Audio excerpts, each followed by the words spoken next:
تو believe in Allah, trust in اللہ، اللہ سبحانہ تعالیٰ پر توکل کرو، اپنا معاملہ اللہ کے حوالے کر، انشاءاللہ کچھ مشکل نہیں۔ کسی بھی طریقے سے ایموشنلی ڈرینڈ ہیں تو اس سچویشن میں ہم فیملی سے کس طرح سے اچھے طریقے سے جب آپ بات کریں، ہم ایموشنلی اپنا اخلاق ڈسٹربڈ کس ہیں طرح اچھا رکھیں اس تو آپ ایک دعا کریں، حسبی اللہ لا الہ الا ہو علیہ توکلت وہو رب العرش جزاک العظیم۔ اللہ خیر۔ جی نیکسٹ کوشچن جی۔ السلام علیکم استاذہ، میرا یہ کوشچن ہے کہ اگر ہم کسی بھی طریقے سے ایموشنلی ڈرینڈ ہیں تو اس سچویشن میں ہم فیملی سے کس طرح سے اچھے طریقے سے بات کریں، ہم اپنا اخلاق کس طرح اچھا رکھیں اس ٹائم؟ بہت یعنی پریکٹیکل قسم کا سوال کیا ہے آپ نے، کہ جیسے کچھ چیزیں ایسی ہوتی ہیں نا کہ جیسے انسان متاثر تو ہے، ایسے میں وہ نیچرلی اس نے اچھے اعمال پرفارم کرنے ہیں۔ جو چیز انسان کو بالکل رائٹ ٹریک پہ رکھتی ہے نا، وہ اللہ سبحانہ تعالیٰ سے کنیکشن ہے، اللہ کا خوف۔ قرآن مجید میں آتا ہے وَلِمَنْ خَافَ مَقَامَ رَبِّهِ جَنَّتَانِ، جو اللہ کے آگے کھڑا ہونے سے ڈر گیا اس کے لیے 2 باغ ہیں۔ 2 باغ سے مراد ہے کہ ہر طرف وہ باغوں میں گھرا ہوا ہوگا، یعنی جو چاہے گا اسے ملے گا۔ دیکھیے، ایک انسان جب اپنے آپ کو رسپانسبل سمجھتا ہے، جب اکاؤنٹیبل سمجھتا ہے، تو وہ کنٹرول کرنے کی کوشش کرتا ہے۔ دیٹ از پیشنس، صبر۔ اجر اسی لیے ہے نا کہ آپ کو کوئی چیز اچھی نہیں لگی، آپ ایموشنلی ڈسٹرب بھی ہیں، لیکن میں اس ڈسٹربنس کی اگزامپل دینا چاہتی ہوں۔ جیسے محمد صلی اللہ علیہ وسلم کے بیٹے کا انتقال ہوا، بیٹا گود میں تھا، آنکھوں سے آنسو بہ رہے تھے، آپ سے صحابہ کرام سوال کر رہے تھے کہ یہ کیا ہے، تو آپ نے فرمایا دل کی نرمی ہے۔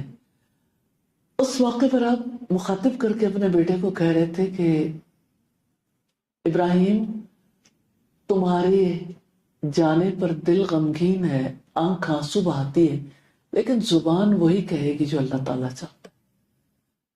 تو ایموشنز پر اس طرح کنٹرول کیا جاتا ہے۔ یہ تو ایک غم کا موقع ہے۔ اسی طرح سے اگر اینگر کے موقع پہ دیکھیں تو کس طرح سے اللہ سبحانہ تعالیٰ کے آگے جواب دہی پر انسان اپنے آپ کو کنٹرول کر سکتا ہے۔ سیدنا ابوبکر صدیق رضی اللہ تعالیٰ عنہ، ان کو کسی نے مجلس میں بیٹھے ہوئے برا بھلا کہنا شروع کر دیا، نبی صلی اللہ علیہ وسلم موجود تھے، آپ اسمائل پاس کرتے رہے، اور جس وقت حضرت ابوبکر نے جواب دیا تو آپ وہاں سے اٹھ گئے۔ تو سیدنا ابوبکر نے پوچھا کہ اللہ کے رسول، جب تک تو مجھے برا بھلا کہتے رہے تو آپ اسمائل پاس کرتے رہے، لیکن جس وقت میں نے جواب دیا تو آپ اٹھ گئے، اس کی ریزن کیا ہے؟ یہ سکھانے کا موقع تھا۔ تو آپ صلی اللہ علیہ وسلم نے فرمایا جب تک آپ خاموش تھے ایک فرشتہ جواب دے رہا تھا، یعنی جواب تو مل رہا تھا اسے لیکن فرشتہ جواب دے رہا تھا، لیکن جب آپ نے جواب دیا تو فرشتہ چلا گیا، شیطان آ گیا، اور میں اس کی موجودگی میں تو یہاں نہیں رہ سکتا۔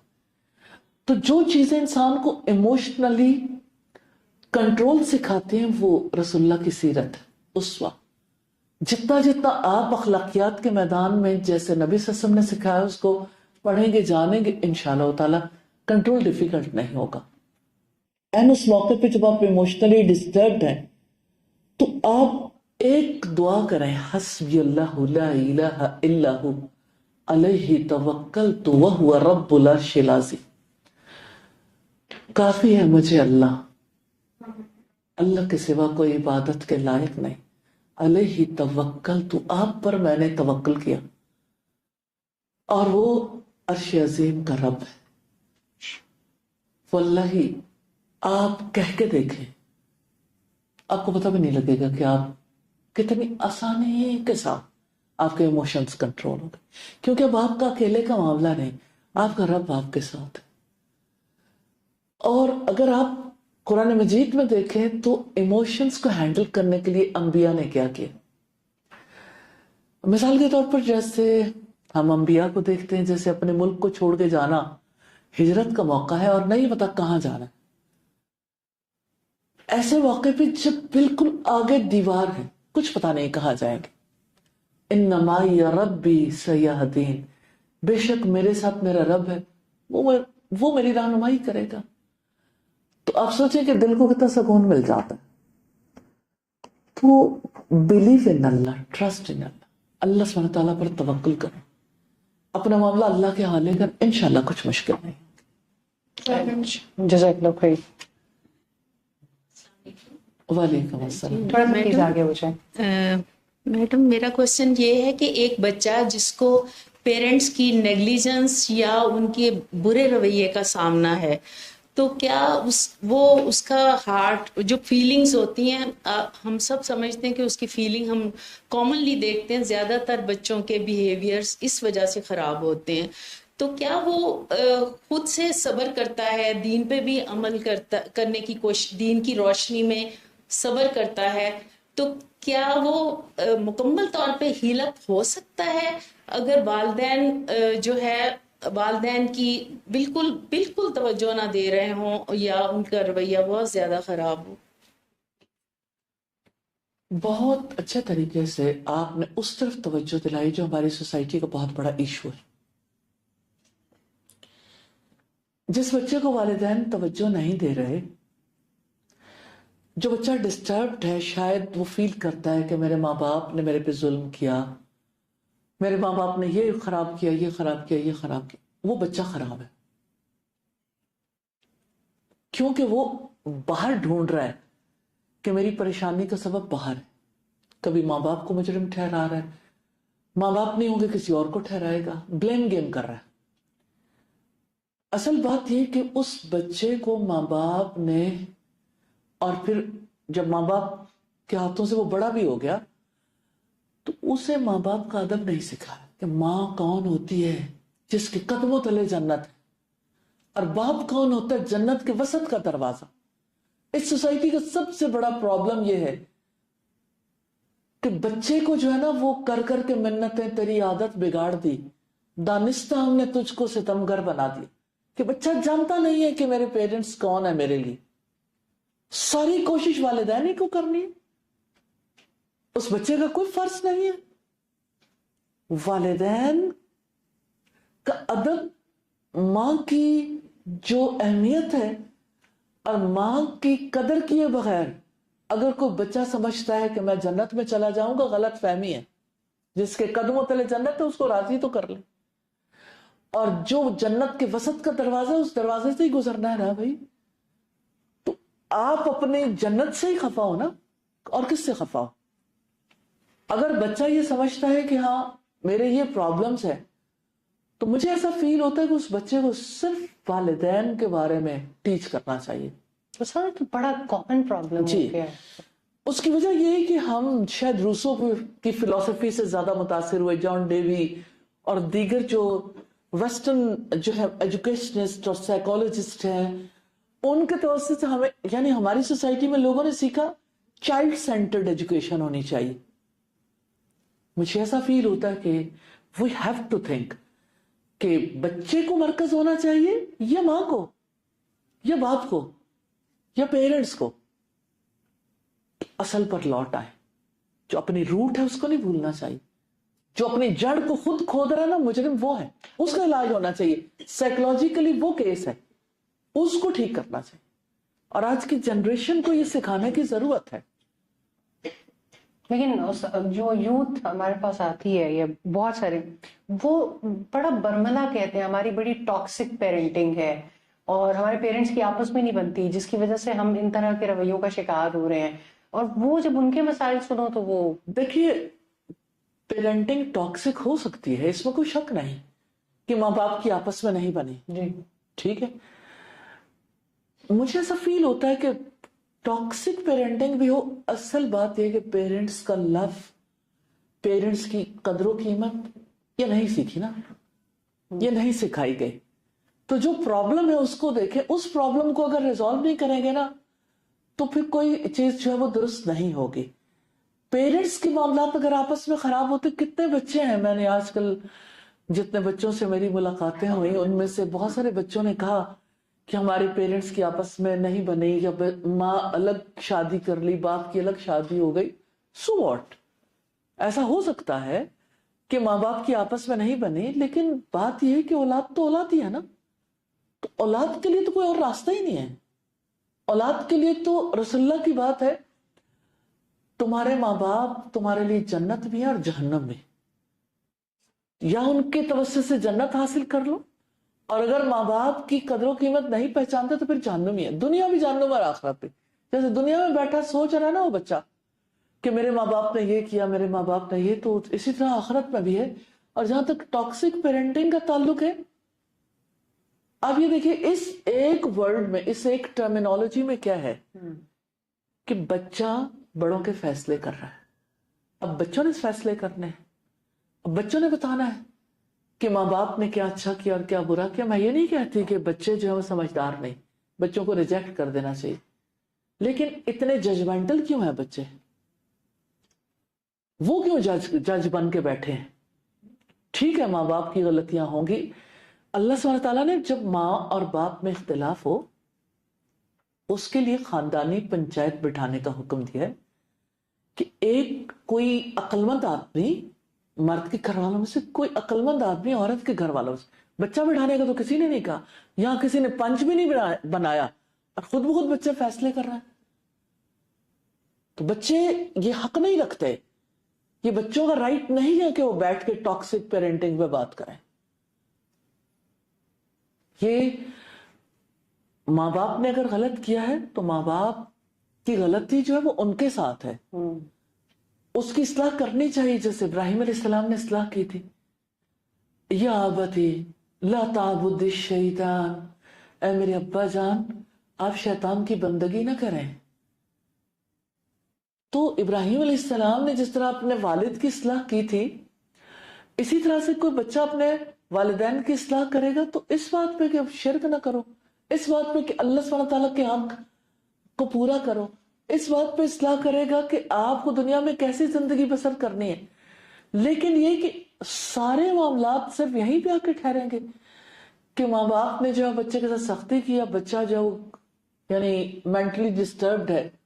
سارے سائیکالوجسٹ بھی اسی پہ لگے ہوئے ہیں کہ بچہ جو ہے وہ اس کے ساتھ جو ہے نا یعنی بہت زیادہ اسے سزائیں دی گئیں جس کی وجہ سے اب اس کی سائیکی خراب ہو گئی ہے, اور ماں باپ نے جو اچھا سلوک نہیں کیا جس کی وجہ سے سائیکی خراب. میں ہی کہتی ہوں ماں باپ نے نہ اللہ کا ادب سکھایا, نہ رسول اللہ کا سکھایا, نہ اپنا سکھایا.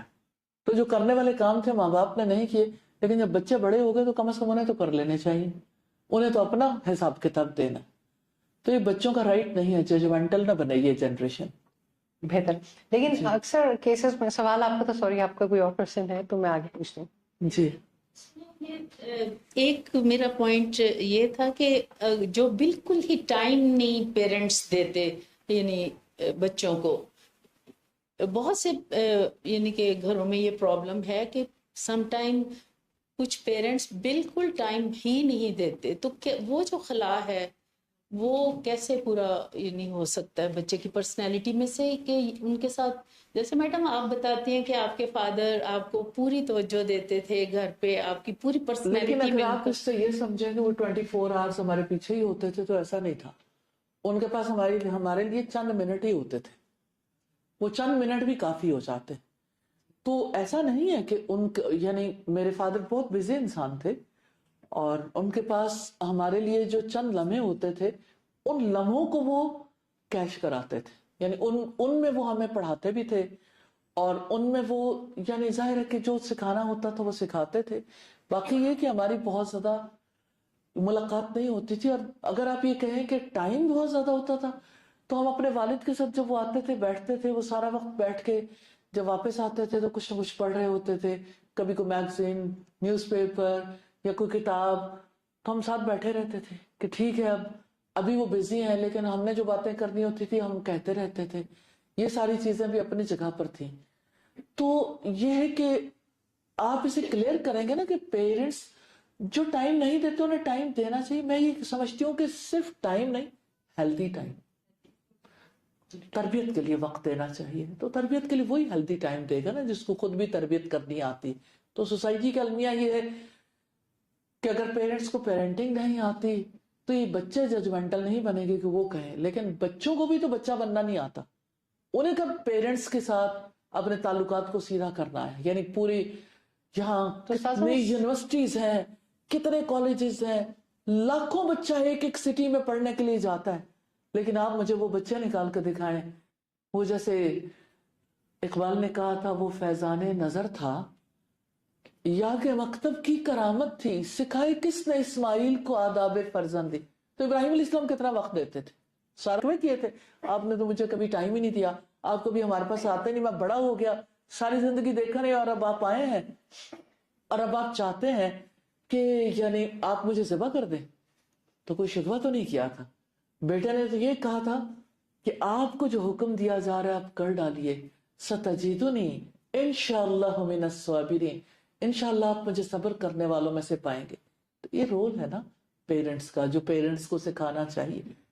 تو ہماری سوسائٹی میں بہرحال پیرنٹس نے اپنا رائٹ بھی بچوں کو نہیں سکھایا, اپنی قدر و قیمت بھی نہیں سکھائی, جس کی وجہ سے اولڈ ہومز مشرومز کی طرح اگائے.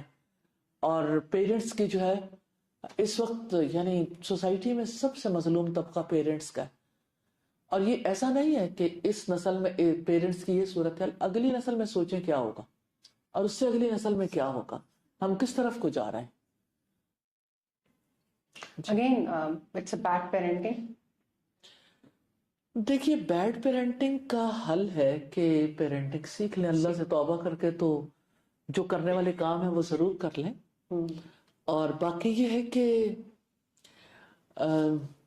مجھے ایسا لگتا ہے کہ پھر بھی اپنے بچوں کی طرف, اپنی نسلوں کی تربیت کی طرف توجہ دینی چاہیے.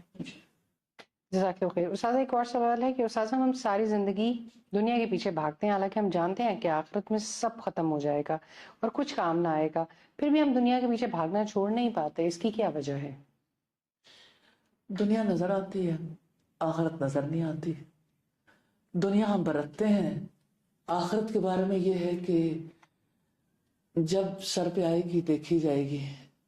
یہ انسان, آپ ایسے فکرے سنتے ہی ہوں گے. تو دنیا میں جو کچھ ہم یعنی دیکھتے برتتے ہیں وہ ریالٹی لگتی ہے. اور اگر آپ صحیح معنوں میں دیکھیں نا تو سب کا 5 سینسز پر بلیو ہے کہ ریالٹی وہی ہے جو ہم آنکھوں سے دیکھتے ہیں, یا ہم جو اپنے 5 سینسز سے محسوس کرتے ہیں. اور جو کچھ ان سین ہے اس کے لیے پھر آپ کو بہت زیادہ لاجکس چاہیے نا, بہت علم چاہیے. آپ اس کے لیے اللہ سبحانہ تعالیٰ سے دعا بھی کرتے ہیں. گریجولی آپ اس لائف کے بارے میں سوچنا شروع کرتے ہیں. جیسے دنیا کے پیچھے بھاگنے والے کے لیے رسول اللہ صلی اللہ علیہ وسلم نے جو کچھ کہا, وہ یعنی مجھے ایسا فیل ہوتا ہے کہ صرف آپ کچھ حدیث پڑھیں تو آپ کی کیفیت بدل جاتی ہے. مثال کے طور پر آپ صلی اللہ علیہ وسلم نے ایک بار اوالی سے نیچے کی طرف آ رہے تھے, تو آپ نے ایک مردہ بھیڑ کا بچہ تھا جس کا کان کٹا ہوا تھا, تو آپ نے پوچھا کہ اس کو 2 یا 3 درہم میں کون لے گا. تو صحابہ کرام کو بڑی حیرت ہوئی کہ یہ مرا ہوا ہے اور اس کا کان بھی کٹا ہوا. کہنے لگے ہم میں سے کوئی انٹرسٹڈ نہیں ہے کہ ہم اسے مفت بھی لے لیں, تو آپ اسے کہتے ہیں کہ 2 یا 3 درہم میں لے لیں. تو آپ نے فرمایا جس دنیا کے پیچھے آپ بھاگتے اس کی قیمت یعنی وہ اس مردہ بھیڑ کے بچے جتنی قیمت بھی نہیں رکھتی. پھر اسی طرح سے یعنی اللہ سبحانہ تعالیٰ کے کلام میں دیکھیں تو اللہ تعالیٰ کہتے ہیں کہ اچھے طریقے سے جان لو کہ یہ دنیا کی زندگی کھیل تماشا ہے. تو وہ سب کچھ جو نظر آتا ہے, آپ دیکھیں ایک انسان بچپن سے لے کے جوانی تک, جوانی سے بڑھاپے, اور پھر جس وقت انسان کی بیماریاں شروع ہوتی ہیں, کمزوری, ویکنس, ہاتھ میں کچھ نہیں رہتا, تو دنیا میں ہی اسے پتہ چل جاتا ہے کہ دنیا کی زندگی کی کیا حقیقت ہے. فار ایگزامپل میں ایک ماں کی سٹوری آپ کے سامنے رکھتی ہوں, پیرنٹس کی سٹوری کہہ لیں, ایک ماں کی سٹوری. جن بچوں کو آپ جن سے بہت محبت کرتے ہیں, جن کے لیے آپ اپنی راتوں کی نیندیں قربان کرتے ہیں, جن کو پروان چڑھانے, جن کو کسی قابل کرنے کے لیے آپ اپنی پوری جوانی گلا دیتے ہیں, جس وقت آپ ان کی شادیاں کرتے ہیں پھر ان کی نظریں بدلنے لگتی ہیں. اب شادیاں کرنے کے بعد ظاہر ہے کہ ایک نیا بانڈ بن گیا نا, تو نئے بانڈ کی توجہ آپس میں ایک دوسرے کی طرف زیادہ ہوتی ہے. اب اگر کوئی جوائنٹ فیملی میں رہ رہا ہے تب بھی, اور اگر وہ لے کے الگ ہو گیا تب بھی, ماں اپنے دل کا کچھ کر نہیں پاتی کہ اب میں اس بچے کی محبت دوبارہ کیسے واپس لاؤں، لیکن وہ ماں بھول جاتی ہے کہ بیٹے کی محبت پانے کے لیے تو میں کوشش کرتی ہوں. بیٹیاں بھی جب اپنے گھروں کو چلی جائیں گی تو سوچئے بیٹے بھی چلے گئے، بیٹیاں بھی چلے گئی، آپ اکیلے رہ گئے تنہا. تو یہ زندگی کی ریالٹی ہے. جو کچھ آپ کے پاس ہے وہ سب جانے والا ہے. ما عندکم ینفد، جو تمہارے پاس ہے سب ختم ہونے والا، اور جو اللہ کے پاس ہے وہ باقی رہنے والا ہے. تو جب ایک انسان ان چیزوں کو دیکھتا ہے، اسے یقین آتا ہے، وہ جس عمر میں بھی کسی کو یقین آئے، جب یقین آتا ہے تو انسان دنیا کے پیچھے نہیں بھاگتا. لیکن جب اسے بے یقینی ہوتی تو پھر دنیا کے پیچھے بھاگتا ہے. جب دنیا چمکدار نظر آتی ہے، سرسبز و شاداب نظر آتی ہے، تو اسے لگتا ہے یہی ہنگامے، یہی زندگی ہے. لیکن جب دنیا منہ موڑ کے جاتی ہے تو انسان کے ہاتھ میں کچھ بھی نہیں رہتا آہوں کے سوا. تو جو اللہ پر یقین رکھتا ہے تو اللہ تو ہمیشہ ہی ہے. چاہے اولاد آئی، اولاد چلی گئی، اولاد نے اپنی زندگی گزارنی ہے، وہ بھی اسی عمر کو پہنچیں گے، وہ بھی اسی طرح سے دنیا کو چھوڑ کے، ہر چیز چھوڑ کے چلی جائے گی انہیں بھی. تو اصل بات یہ ہے کہ اللہ تعالیٰ ہے، وہ جس کے ساتھ ہے، جس کا اس کے ساتھ کنیکشن ہے، اسے کوئی فرق نہیں پڑتا. وہ سمجھتا ہے کہ میری اولاد امانت ہے اور امانت اللہ کے سپرد کر دی. جب امانت کا حق ادا کیا تو اللہ سبحانہ تعالیٰ سے اجر لینا ہے. جب امانت چلی گئی تب بھی یعنی اللہ کی سپرد، اللہ تعالیٰ نے جتنا عرصہ ایک تعلق رکھا تھا ٹھیک ہے، اب نہیں ہے تو تب بھی اللہ کی مرضی، اللہ کی رضا پہ راضی رہ کے انسان پرسکون رہ سکتا ہے. تو دنیا کے پیچھے بھاگنے والوں کی مثال سورہ نور میں ملتی ہے کہ ایک انسان جو ہے اس کی بھاگ دوڑ کی مثال ایسے ہے کہ جیسے صحرا میں سراب، کہ انسان اس کو یعنی ریت ہے اور ریت سے کبھی پیاس نہیں بجھتی. اسی طرح سے دنیا انسان کو سیٹسفائڈ نہیں کر سکتی. تو دنیا کے پیچھے جتنا بھی بھاگ لے، ان لوگوں کو دیکھیں جتنے لوگ بھاگے ہیں. اب دیکھیں جیسے بل گیٹس کتنی یعنی دنیا میں اس نے جو حاصل کرنا تھا، کیا کچھ حاصل کی، اس کے لیے خوشی کو مانے نہیں رکھتی. آپ اگر ان لوگوں کو دیکھیں، دنیا کے 5 بڑے لوگ کپڑے چینج نہیں کرنا چاہتے، ایک ہی شرٹ ہے، انہیں یہ ہے کہ ہمیں کیا ضرورت ہے، کہ ٹھیک ہے اتنا وقت ہم نہیں لگانا چاہتے. کوئی نیا ڈیزائن انہیں امپریس نہیں کرتا، کوئی نیا کلر امپریس نہیں کرتا، کوئی نئی چیز امپریس نہیں کرتی. جو انہوں نے حاصل کرنا تھا کر لیا. ریلی ایسے لوگ ہیں جن کے لیے آپ کی کرنسی میٹر ہی نہیں کرتی. ان کے بینک بھرے ہوئے ہوں یا گھر بھرے ہوئے یا سیف بھری ہوئی، ان کو ان چیزوں سے کوئی کنسرن نہیں رہ جاتا. تو یہ سب چیزیں انسان کو سکون نہیں دے سکتے. سکون دنیا کے مال میں نہیں ہے، سکون اللہ کی یاد میں. جس کو سمجھ آ جاتی ہے وہ دنیا کے پیچھے نہیں بھاگتا، جس کو سمجھ نہیں آتی بھاگتا رہتا ہے. تو اللہ تعالیٰ تو قرآن مجید میں کہتے ہیں کہ انسان دنیا کے پیچھے بھاگتا رہتا ہے، پھر جس وقت منہ کے بل گرتا ہے تو سامنے اللہ کو موجود پاتا ہے. تو جانا تو اسی کے پاس ہے. تو ریالٹی تو اتنی ہے اس دنیا کی زندگی کی، انا للہ و انا الیہ راجعون، ہم اللہ کے یہاں لوٹ کر اسی کی طرف جانے والے. جی جزاک اللہ بھائی.